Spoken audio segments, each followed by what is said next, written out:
getting really hard to come up with clever introductions. So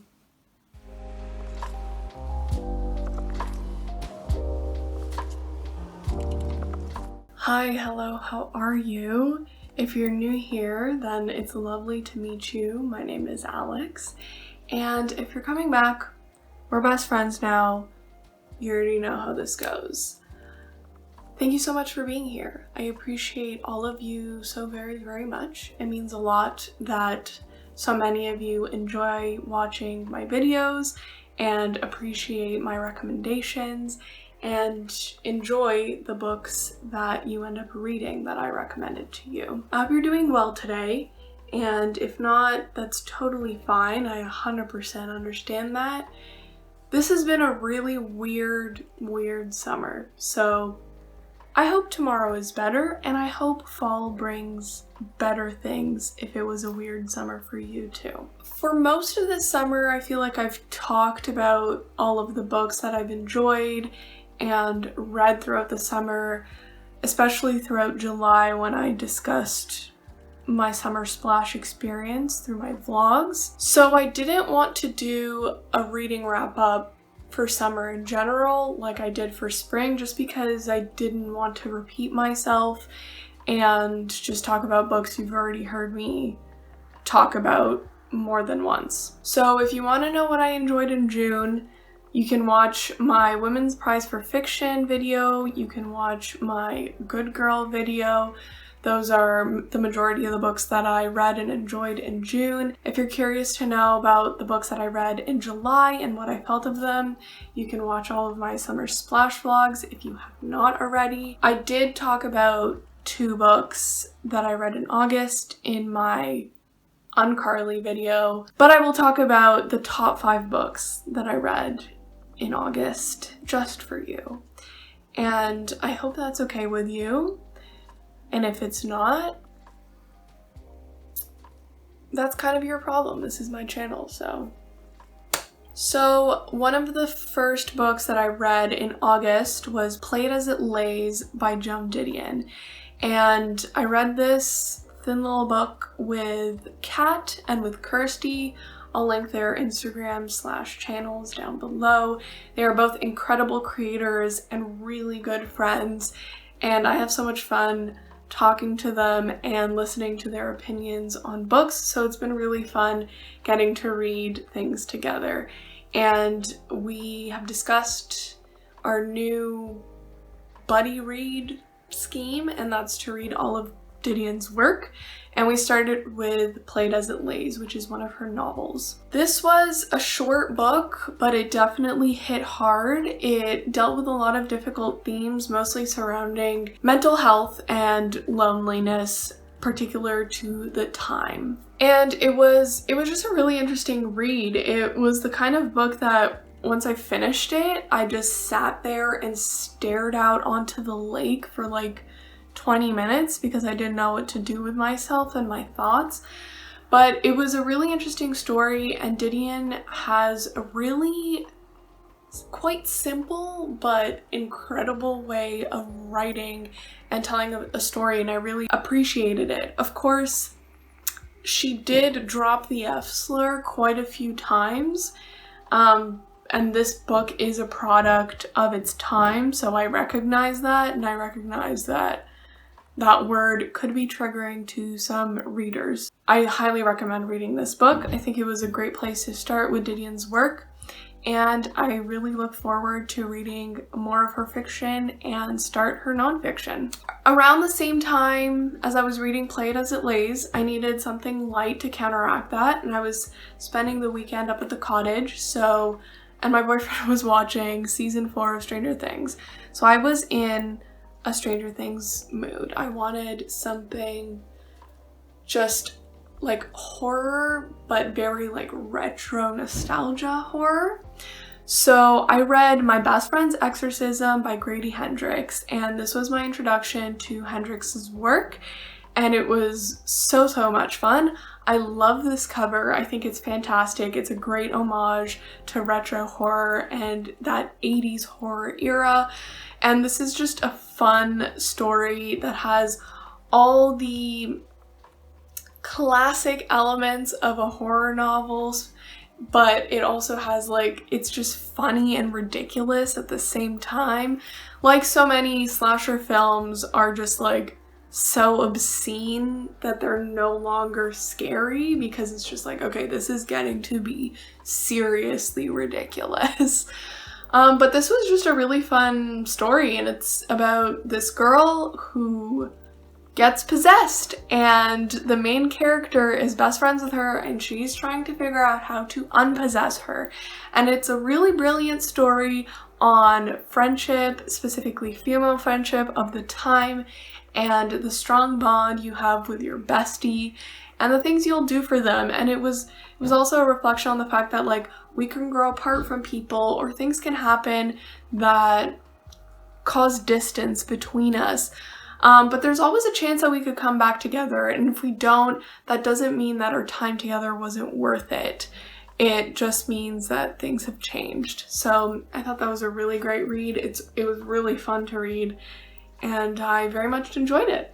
Okay, and then we have my only 5-star read of August. So the Booker Prize long list was released earlier this summer, and there were very many interesting titles. And me and my friend Sierra, I'll link her Instagram down below, we decided we wanted to buddy read something together.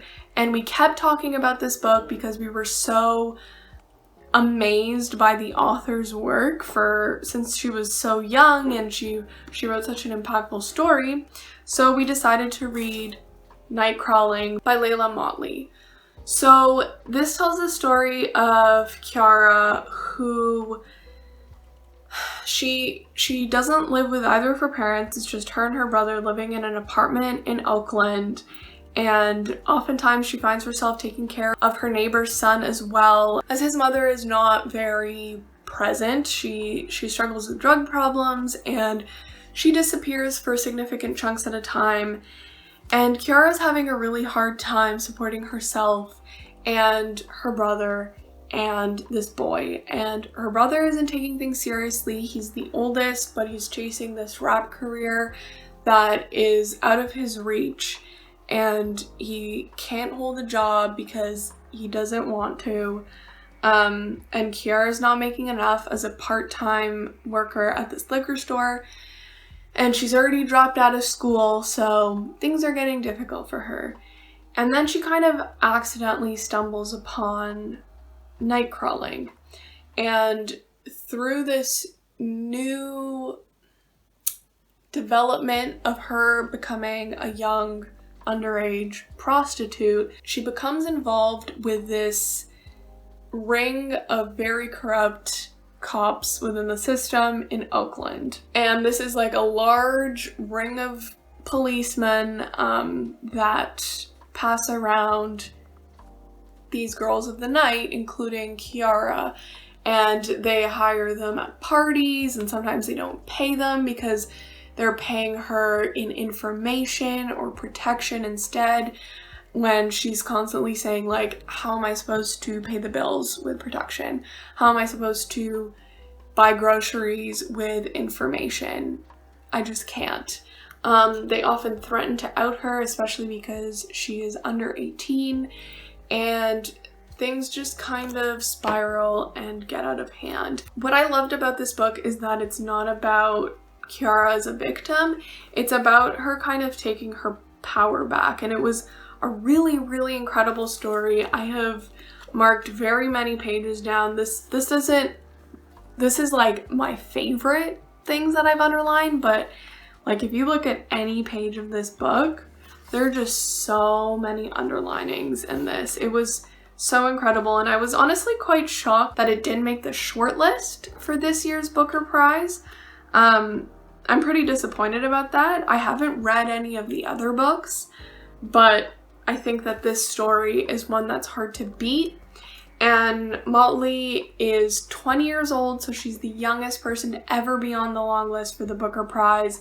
She had the idea for this book when she was like 13 or 14 years old, started writing at 15, and she had her first draft done by the time she was graduating high school, which I think is truly incredible, and I really look forward to seeing what other work she puts out there and what other words she has to offer the reading community. After that, there was Love, Loss, and What I Wore by Nora and Delia Ephron, which I read for my video where I read UnCarly's favorite books. If you want to check that out, I have the vlog up. And I really love that. It's a play and it's inspired by a novel who, I forget the author's name, but I'll put it here.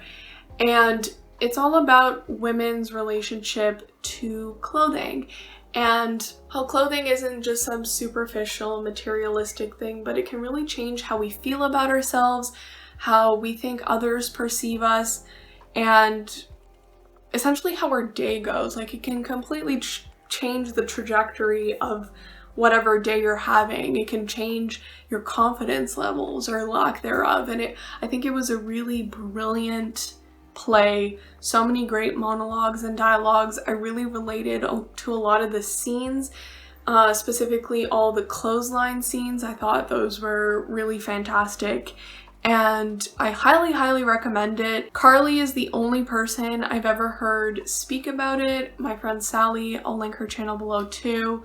She has also mentioned it. When I was reading it, we spoke about it. But other than that, I don't actually know anyone else that's read it, and I highly recommend it. I thought it was fantastic. It's very short, and it's very hot pink, so you can't really go wrong there. Finally, we have Happy Hour by Marlo Granado. Again, I spoke about this as well in my video of Carly's favorite books, but this tells the story of Issa and her experience living in New York City, paycheck to paycheck of odd jobs, trying to survive, trying to pay the rent, and also manage all of her relationships, specifically her relationship with her mother who passed a few years ago, as well as her best friend Gala, who she is living with. And this was a great pairing to read with Love, Loss, and What I Wore, because again, there's so many great descriptions of clothing and makeup and clothes and drinks and places, but it's not about the materialism of it. It's about how these things make the characters feel and how they understand that these things are stuff that can be consumed or lost or gone, but it's what they feel in the moment that matters. I thought this was a really lovely book. The author is from Toronto, and this was the copy that's published by Flying Books, which they're also the publisher of Good Girl by Anna Fitzpatrick, as you know, is one of my favorites. And I just had a fantastic time reading this. It delved into much more complex topics, but it was also still light and fun and a great summer read. And it was told in a series of diary entries, and I really like books written like that because I find they're more intimate than just a narrator telling us the story, if that makes sense. So yeah, that was the last book of August. It was a good last month of summer, I think. I'm looking forward to seeing what September brings me, and I'm excited about all of the content I have planned for this fall. So I hope you like this video. Like this video if you like this video. Subscribe if you want to see more of my content. It definitely helps my channel, and I'll see you next time. Bye.